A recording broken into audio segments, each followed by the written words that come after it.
근데 보통 이제 우리나라에 들어온 초기 불교 쪽, 뭐 수행처나 뭐 약간 조그만 수행센터들이 있는데, 근데 보면 되게 드라이하죠. 이제 의식도 별로 없고. 그 사실은 그게 이제 한국에만 그렇습니다. 원래 남방불교 국가 있잖아요. 그런 뭐 태국이나 뭐 스리랑카나 미얀마에 보면은 의식이 굉장히 많습니다. 똑같습니다. 우리 저 천수영 치듯이 거기도 이제 연무를 하는 게 되게 많습니다. 그것도 많이 외워야 돼요. 그래도 이제 빨리어로 우리 천수경 하면 한문이잖아요. 한문으로 다 우리 스님들은 기본적으로 외우잖아요. 외우고 하는데 거기는 또 그 연불집을 조금 외워야 되는 게 있거든, 한국 스님들은. 근데 이제 거기 스님들도 연불을 외워야 돼요. 뭐 보통 이제 우리 저 사시 공양 올리면 하는 연불, 장례식 가서 하는 연불 뭐 이런 게 있어요. 또는 또 우리 저 그 뭐랄까 이제 그런 어떤 포살할 때 하는 연불, 숙여줄 때 하는 연불, 그것들을 다 외워요. 그건 빨리어로 돼 있죠. 근데 거기서도 빨리어를 이제 공부한 스님들은 이제 좀 이해를 하는데, 대부분은 뭐 뜻 모르고 그냥 외워요. 그냥 그래서 연불 외우듯이. 하문이 좀 비슷해요. 어떻게 하면 이제 내용을 모르고서 외우는 경우가 되게 많아요. 그러니까 사실은 의식을 보면은 그 나름대로 의식이 다 있습니다. 근데 이제 우리나라에서 그거 안 하는 이유가 뭐냐면은 그 스님들이 이제 그쪽 의식을 못 배워왔어요. 왜냐하면 완전히 그 승단에 들어가서 일원으로서 오랜 시간 지나면서 기초부터 쫙 이제 그 승단 일원으로 이제 말까 이제 그런 그 의무를 가지고 권한을 가지면서 그렇게 산 게 아니라 보통은 이제 수행센터에서 잠깐 이제 짧게 이제 그냥 특수한 그런 대전 일반 절이 아니라 그런 어떤 수행만 하는, 그리고 외국인으로서 이렇게 사는 거거든요. 그 이제 스님처럼 사는 게, 그러다 보니까 의식이나 이런 것들은 이제 문화적인 것들은 못 배운 거죠. 그러니까 이제 그 중에 이제 명상 기법들만 딱 배워오다 보니까 국내에 와서는 이제 그런 걸 가르치니까 굉장히 드라이하게 느껴요. 실제로 거기에는 우리나라에서 하는 것만큼이나 그런 의식들이 많습니다. 때로는 뭐 거기서도 우리나라 철학이도 하잖아요. 거기도 뭐 절에 그런 경우 있습니다. 절에 따라서. 그리고 사찰들이 보면은 수행을 전문으로 하는 사찰들 굉장히 드뭅니다. 이제 어느 뭐 태국이 됐든 미얀마가 됐든 스리랑카 됐든 남방불교권 국가에서 그 수행에 특화된 이런 절들은 굉장히 드뭅니다. 찾기 힘듭니다. 그리고 이제 굉장히 비율이 낮고요. 그 수행에 이제 특화된 또 스님들, 거기에 관심 있는 스님들도 비율이 굉장히 작습니다. 우리나라의 비율이 제일 높아요. 비율로 보면 수행 숫자는 적은 편인데 비율로 보면 제일 많아요. 왜냐면 우리는 전국의 선방이 한 110개 이 정도 되는데, 어쨌든 간에 안거에 들어가면은 한국에는 좀 독특해서 방암록이라고 해서 그 선원에 들어가서 정진한 스님들 그 명단이 쫙 나오거든요. 그 인원이 한 철에 한 2,000명 정도 되거든요. 그 스님들이 한 만 몇천 명, 15,000명 되나? 그 비율이 굉장히 높거든요. 근데 이제 다른 데서는 사실 비율이 굉장히 낮습니다. 그래서 사람들이 좀 오해하는 거죠. 이제 그 실제로는 거기도 다 의식이 다 있습니다. 왜냐면 우리가 뭐 49제를 49제가 일반적이잖아. 그럼 49제에 너무 이제 그런 게 좀 비불교지 이렇게 얘기하는 경우도 있는데, 뭐 그런 얘기 하잖아요. 근데 거기도 누가 돌아가시면은 그 연부를 해줍니다, 이게. 예를 들면 저희 호주에 아잔 브라함 스님 우리 책을 가져가잖아요. 아잔 브라함 스님도 그 오래된 신도가 돌아가시고 하잖아요. 가서 연부를 해주세요. 가서 그 챈틱이라고 해서 그 장례식, 길게는 아니지만 장례식 중 연부를 해줍니다, 이게. 그리고 보통 그리고 또 이게 돌아가시면 우리처럼 49제는 없지만은 거기는 이제 돌아가신 분들이 이제 보통 어떤 식이냐면은 돌아가신 분의 집안에서 그 절에 이제 보시 같은 걸 하거나 보시를 하거나 음식물, 공약물 올리거나 생필품 올리거나 이러면서 이제 그걸 이제 그런 걸 올리면은 그런 어떤 그 죽은 망자를 위해서 올리면은 그거를 이제 그 망자의 공덕으로 이제 회양을 하거든요. 그렇게 하면서 그게 일종의 이제 우리는 이 49제 개념이죠, 이게. 그러니까 이제 조금 형태는 다르지만은 우리가 그런 어떤 뭐 태어남의 죽음의 문제 이런 것들은 종교에서 좀 해결을 해줘야 되는 부분이라서 그런 것들이 다 있습니다, 이게. 근데 형태만 좀 다 다르죠. 예를 들면은 우리나라에서는 일반 절에서 사시불공이 핵심이거든요. 기도, 사시에 기도하는 거. 이러면서 기도하는 게 이제 일상적으로 사찰에 이 데일리 베이스로는 이게 가장 이제 그 중요한 행사인데, 이제 거기에 있다면은 거기 이제 남방에는 핵심이 뭐냐 하면은 거기는 스님들한테 공양 올리는 핵심입니다. 성단에. 그때가 되면은 이제 사실 공양 이제 할 때가 되면 거기서 음식을 많이 보통 합니다. 스님들 공양하게 음식을 해서 거기 공양을 올리거나, 또는 그때 이제 뭐 생필품이나 필요한 것들을 또 보시하기도 하고, 이러면서 거기서 성단에 공양을 올리면서 이제 공덕을 쌓는, 이게 거기서는 매일 하는 것 중에 가장 큰 그런 일종의 이제 그 행사입니다. 매일 하는 것 중에는. 근데 그게 어떻게 보면 거기서는 이제 우리나라의 사시불공처럼 제일 중요한 걸로 여겨지는 거죠. 그러니까 따지고 보면 그 이제 사람 사는 데가 비슷비슷한 게 있습니다. 이게. 그러니까 이제 그게 형태가 달라서 그렇지 의미로 보면 좀 그런 그 일맥상통하는 부분이 많죠. 그리고 보통 뭐 그런 얘기를 하잖아. 아까 하나 더 질문하신 게 이제 그 뭐 그런 이 초기 불교 이런 경우에는 부처님께서 방편으로 초보자를 위해서 설하신 거고, 뭐 안부 경전들 내시면 그다음 뭐 방능부를 설하시고 뭐 이런 거 이제 법화 열반부를 설하시고, 이렇게 해서 뭐 또 뭐 계시 오입이니 해서 이렇게 이제 그 뭐 때로는 4단계 또는 5단계로 이렇게 이제 법을 설하셨다. 이런 것들이 이제 뭐냐 하면은 중국에서 나온 교상판석이라고 합니다. 근데 이제 교상판석이 뭐냐 하면은 그 생기게 된 배경이 뭐냐 하면은 인도에서 이제 불교가 중국에 전파된 게 서기 한 1세기 전후 그 정도 될 거야. 1, 2세기 정도에 이제부터 이제 전파되기 시작해서 본격적으로 전파가 됐는데, 근데 이제 당시에는 뭐랄까 이제 정보가 이렇게 이제 공유가 된 사회가 아니잖아요. 직접 그 책을 갖고 와서 이걸 번역을 해야지 이제 그 정보가 전파가 되는 시대였잖아요. 근데 그 당시에 뭐냐면 중국에 전파될 때 뭐냐면은 불교가 이제 원래 초기 불교의 경전들이 있었고, 그 다음에 이제 대승불교권 거는 경전들이 계속 생기고 있었거든요. 뭐 초기, 중기, 후기에서 생겼는데 이게 그냥 막 섞여서 막 중국에 전파가 됐어요. 전파되다 보니까 이게 초기 불교의 경전하고 뭐 대승에서 새롭게 만든 경전하고 보면은 모순되는 게 꽤 많습니다. 이게 다 통하는 게 아닙니다. 모순되는 게 많습니다. 근데 이제 그 모순되는 게 많은데, 당시에 중국에서는 어떻게 받아들였냐면, 근데 앞에 딱 시작하는 건 뭐냐면 여시아문이거든요. 아, 나는 이렇게 들었다. 아난나 존자가. 그러니까 이제 다들 중국에서는 뭐 그 불교사에 대해서 알 수가 없잖아요. 그러니까 여시아문 책만 보니까 이거 다 부처님 말씀이구나. 근데 왜 이게 앞뒤가 안 맞지? 왜 이게 어떤 경전은 서로 모순이 되지, 얘기가? 안 통하는 얘기가 있지. 이렇게 이제 의문이 생긴 거예요. 근데 그분들이 이제 그 중에 이제 천재들이 그래도 많았죠. 그러니까 머리가 굉장히 좋은 분들이 어쨌든 간에 이제 전제를 이렇게 까는 거, 전제는 뭐냐 하면은 모든 경전들, 여시아문을 시작해도 모든 경전들이 부처님의 친설이다. 직접 설하신 경전이다. 이런 전제는 깔고 있었고, 당시에는 그런 믿음이 있었으니까. 근데 이제 모순이 된단 말이죠. 경전의 내용들이. 모순이 되는데 부처님 말씀 이유가 있을 것이다.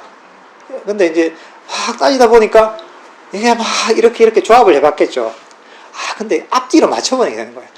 이건 처음에 방편으로 한 거, 그 다음 단계를 높여서 그 다음 한 거, 이렇게 순서를 맞춰보니까 말이 되는 거예요. 이게 이렇게 하니까. 그래서 이제 그 교상판석이라고 한 거예요. 부처님 뭐 처음에는 이 경전을 하시고, 그 다음 처음에 방경을 21술 하시고, 그 다음에 암경을 설하시고, 그 다음 뭐 방궁부 경전을 설하시고, 금강경을 설하시고, 법화 열반경을 설하시고, 뭐 이런 거 있잖아요. 이러면서 이제 그 나름대로 그 스님에 따라, 종파에 따라서 이런 경전들의 해석의 틀을 만든 거예요. 이제 초보적인 단계부터 있어요. 궁극적인 단계까지. 그런 어떤 틀을 만들었는데, 거기에 맞춰보니까 앞뒤가 맞거든요. 근데 이게 최근까지 우리나라에 전해져 온 겁니다. 이게. 얼마 전까지, 지금도 그렇고, 지금도 믿는 분들이 많고, 얼마 전까지는 거의 이게 진실로 믿어져 왔는데, 근데 요즘 입장에서 보면은 요즘처럼 정보가 다 개방이 되어 있는, 또 이런 연구가 다 되어 있는 상황에서 보면은 그런 교상판석은 무지의 소산이죠. 당시 대단한 천재들이 다 그런 교상판석의 이론을 만들었지만은 뭐 당시에 기라성 같은 천재들이었죠. 근데 이제 아무리 천재라도 이 정보가 없을 때는 어쩔 수 없어요. 어쩔 수 없이 이제 그런 오리에 빠지는 거예요. 그러니까 이제 그 최근까지 이제 그건 믿음이 있었는데 이거는 그야말로 요즘 보면은 너무 이제 그런 정보가 부족해서 생긴 약간 해프닝 같은 거죠, 어떻게 보면. 그러니까 사실 그런 얘기 하는 경우에는 이 요즘 그런 어떤 제대로 된 정보를 못 갖고 있는 거죠. 사실은 교상 판석이라는 게 사실 말이 안 되는. 왜냐하면은 그 경전마다 형성 시기가 다르거든요. 그건 뭐 요즘 그 문헌 고증학적으로 이런 것도 밝혀진 얘기이기 때문에 부정할 수 없는 사실이거든요. 근데 이제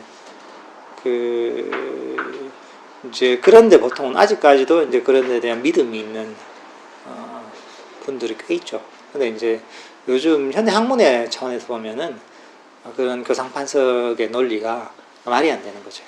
무지의 소산인 거죠. 그러니까 불교계가 약간 이런 게 있는 거죠. 세월이 막 지나가고 온갖 불교가 다 섞이다 보니까 이게 뭐랄까 이제 그런 제대로 된 어떤 이제 그 눈을 가지고 불교를 바라보기 쉽지 않은 거죠. 그래서 불교가 이제 굉장히 순수한 이런 어떤 단일한 종류의 것이 아니라 세월이 한 2600년 지나다 보니까 굉장히 이제 다양한 형태의 불교들, 부처님 당시에 직접 설하셨던 것부터 해서 중국에서 만들어진 거, 인도에서 만들어진 거, 또 새로운 사상이 들어온 거, 이런 것들이 굉장히 많이 섞여 있는 거죠. 예를 들면 뭐 어제 누구 한번 질문하시던데 뭐 육식을 금하잖아요, 불교에서는. 이제 그런 것들도 너무 당연하게 여기잖아요, 불교 교리에서. 살상하지 말라는 육식 안 하지 이렇게 생각하잖아요. 근데 사실은 이것도 전혀 맞지 않는 겁니다. 부처님 당시엔 부처님도 탁발에서 드셨고 고기도 드시고 생선도 드시고 돌아가실 때는 뭐 저런 돼지고기 이런 수프 같은 이런 거 드시고서 돌아가셨거든요, 나중에. 근데 이제 당시에는 뭐랄까 이제 본인을 직접 죽인 뭐 그런 고기들, 이런 부정류 깨끗하지 않은 고기라는데 이런 것들은 금했는데 그 외엔 탁발을 해서 다 먹었거든요. 근데 이제 완전히 이제 육식을 금하는 게 어디서 생긴? 중국에 생긴 건데.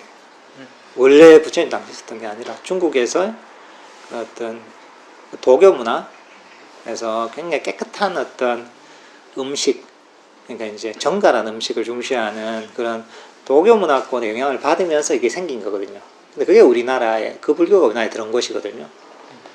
이런 것도 어떻게 보면 이제 너무 이제 우리는 당연하게 받아들이던 이런 것들도 사실은 부처님 당시로 거슬러 올라가면은 이게 그때하고는 많이 다른 거죠, 이제. 그러니까 이게 그 시대에 따라서 여러 나라를 거치면서 그 문화에 맞게 어쨌든 종교는 좀 바뀌어야 되거든요.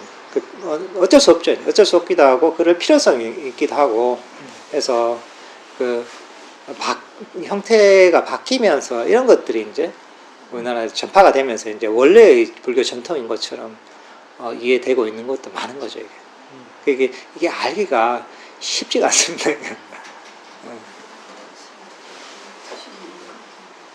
질문 하나 해도 되겠습니다. 예.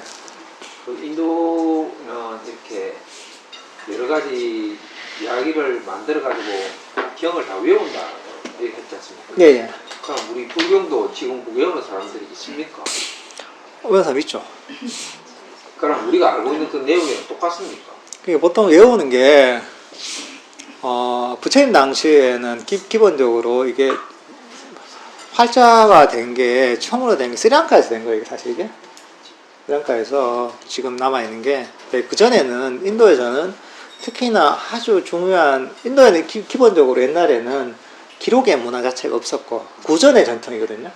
베다 같은 경우는 전부 암송을 했고, 또 그런 특히나 이제 중요한 종교적인 경전들을 암송한다는 이제 그런 어떤 전통들이 강해서 외웠거든요. 그러니까 당시에도 필요한 것들 외웠겠죠. 다 능력에 따라서 필요한 만큼 이제 법문을 듣고 외워서 공부를 하고 이랬겠죠. 그러니까 사실 이제 아주 복잡한 철학이 그 당시에 나올 수가 사실 없어요. 이제. 그런 구전의 전통에서는, 부처님 당시에는.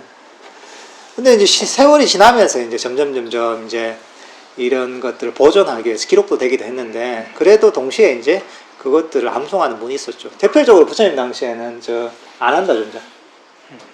안전자는 요즘으로 치면은 보이스 레코더예요.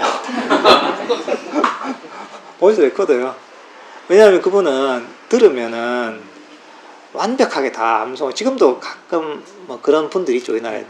그죠? 완전 포토그래픽 메모리라는 그런 분이 있어서 들으면은 잊지 못하는 그런 분들이 가끔 있더라고요, 보니까 어떤 분들은. 그래서 이제 23년 전에 뭐 들었던 얘기를 그대로 외우는 이런 분들도 있더라고요, 보니까. 가끔 있어요, 이제. 타고난 게 좀. 근데 안 한다 존자도 그런 분이어가지고, 부처님이 또 이제 20여 년 동안 시자로서 항상 부처님 옆에 있었으니까 법문을 엄청 많이 들었잖아요. 그래서 다 외우고 있었던 거죠. 이런 분은 아마 부처님 최초로 이제 어떻게 보면 이제 가장 이제 그런 경전, 부처님 가르침을 완전하게 이제 외우고 있었던 이런 분이고, 그 뒤에도 이제 그런 그 본인의 능력에 따라서 외우는 분들이 있었죠, 이제. 근데 이제 그 니까야랄까, 초기불교에서 주요 소경제 니까야 같은 경우에는, 니까야나 율장이나 이런 경우에는 그 많긴 많지만은 그래도 이제 한계는 있잖아요. 근데 이것도 계속 하다 보면 외워지거든요. 근데 우리나라 조선시대에도 보면은 과거를 보려고 하잖아요. 그러면은 그 외워야 되는 유교 경전들이 굉장히 많잖아요. 십상경이랑 그걸 다 외워야죠. 어릴 때부터 달달달 외워야지, 그래야지 과거를 칠 수 있잖아요. 그러니까 이제 그래서 그런 얘기 있잖아요. 이제 그 당시엔 책이 많지 않았기 때문에 남아수도 5곳에서 5 이제 수레의 책을 읽어야 된다 이런 얘기죠. 그게 엄청 많다는 얘기잖아요. 요즘 치면 5 수레가 얼마 됩니까, 책이 근데 이제 어쨌든 간에 당시에는 책이 제한되기 때문에 어릴 때부터 외우면은 이제 한 10여 년 동안 외우면은 웬만큼 다 외우는 거죠. 그리고 암기하는데 또 그런 나름의 노하우가 생기는 거죠. 불교 이제 이런 경전도 특히나 이제 니까야 같은 경우에도 이런 외우는 분들이 요즘까지도 있습니다. 그래서 이제 대승경전 말고 니까야 같은 경우에는 그래서 이제 미얀마 같은데 삼장법사라고 해서 실제로 그걸 외우는 분이 있습니다. 지금 2분인가 3분인가 있다고 하던가. 그래서 그 시험을 보려면은 한 달 가까이 걸린대요, 외우는데. 한 달 걸쳐 미얀마에는 아직 그 시험 제도가 있다고 하더라고요. 있어서 삼장법사가 있고, 태국이나 스리랑카는 그런 제도가 없는 걸로 알고 있어요, 제가 알겠어. 거기는 오히려 이제 그냥 빨리 시험을 보는 게 있는데, 삼장법사 시험은 없고, 그래서 이제 거기서는 이제 다 시험관이 있고, 이제 다 외우는 거죠.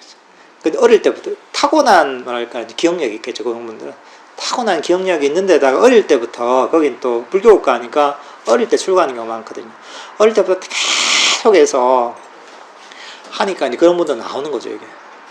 또, 우리나라에서는 이제 약간 그런 삼장법사 이런 개념은 없어서 옛날에 있었는데, 옛날에 구마라집, 우리 금강경 번역한 이런 분들 같은 경우에는 타고난 천재라서 이분도 그냥 보면 다 외우는 거죠. 이런 분들도 가끔 있고, 우리나라에서 최근에는 살아계신 분 중에는 각성 스님이라고 유명하신 분이, 그분도 이제 그냥 타고난 기억력 있는 분이요. 그러니까 그분도 한 번 들으면 아니죠. 한 번 보면 아니죠. 그런 분이죠. 그래서 이제 제가 알기에는 젊을 때는 너무 안 잊어져서 제발 좀 잊어버리게 해달라고 기도를 하셨다 하더라고요. 괴로우니까 이게. 실제로. 그래서 이제 그분 같은 경우에도 한 번 보면 안 잊어버린다고요. 그래서 제가 어느 분한테 들어보니까 각성스님한테 옛날에 한번 무슨 질문을 하러 가셨나 봐요. 어디에? 어느 책에, 경전에 있는. 그러니까 이제 되게 좀 찾기 힘든 건데, 그 질문을 하니까 그 도서관이 있나 봐요. 그 절에, 제신절에 도서관이, 경전에 도서관에 있는데, 그 도서관에 탁 가서 책이 엄청 꽂혀 있는, 그 중에 탁 뽑아서 페이지를 딱 펴서 여기 실제로 이걸 봤다고 하더라고요, 본인이. 그분도 그야말로 이게 타고난 포토그래픽 메모리가 있는 거죠, 이제. 그런 분들이 가끔 있죠. 가끔 있어서 그런 분들은 타고난 것이고, 기억하고 싶어서 기억하는 게 아니라 잊혀지지 않으니까. 네, 그러니까 어느 정도까지는 이제 그 외울 수가 있죠. 제가 보기에. 왜냐하면은 조선시대 같은 때도 보면 과거 같은 걸 보면은 그 외운 양이 상당하거든요. 근데 어려서부터 우리 책이 별로 없잖아요. 책이 많기 때문에 다 외우기 힘든데 당시에는 책 자체가 많지 않기 때문에 어려서부터 거기 막 외우다 보면은 어느 정도까지는 그 외울 수 있겠죠, 이제. 근데 요즘은 근데 이제 시대가 많이 바뀌어서 암기가 중요한 시대가 아니라서 뭐 다 인터넷 보면 다 그 정보가 있고 하다 보니까 그쪽으로 우리가 이제 개발 안 하는 거죠. 개발 안 하다 보니까 그쪽 기능이 조금 떨어지는 거죠, 제가 보기에.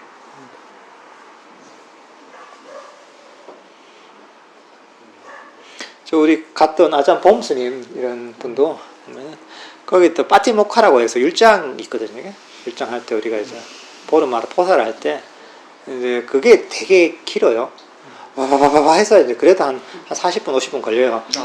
그게 엄청 길어요 이제. 근데 그거 다 외우고 있거든요. 이게 그것도 이제 이제 기억력이 좋은 사람이라 그런 사람들은 좀 빨리 외우고, 그리고 이제 기억력이 조금 부족한 사람 시간이 많이 걸리고. 그러니까 하면 다 외우죠 웬만큼. 근데 이제 안 해서 이제 필요성이 없으니까 안 외우게 되는 거죠. 근데 재밌는 게 뭐냐면은 그 봄스님 얘기를 들어보니까 거기도 그런 것들을 많이 외우는 선생님들이 많아요. 남방에 약간 이런 전통이 있기 때문에. 근데 이제 얘기를 들어보면은 가장 잘 외우는 사람이 누구냐? 빨리를 전혀 모르는 무슨 뜻인지 전혀 모르는 선생님이 가장 정확하게 가장 빨리 외운다고. 그래서 이제 실제로 그 빨리를 좀 알고 이런 분들은 버벅대요. 생각을 하니까 버벅대고 헷갈리고 약간 이런 게 있고 쫙 안 나와요 이게. 그렇지 뭐. 근데 아무 뜻도 모르면서 외우면은 거의 안 틀리고 쫙 빨리 외우거든요. 그 이제 그 암기라는 게 그 재밌는 게 있는 거죠. 머리가 돌아가 버리면 이제 그때부터 좀 헷갈리기 시작하는 거죠.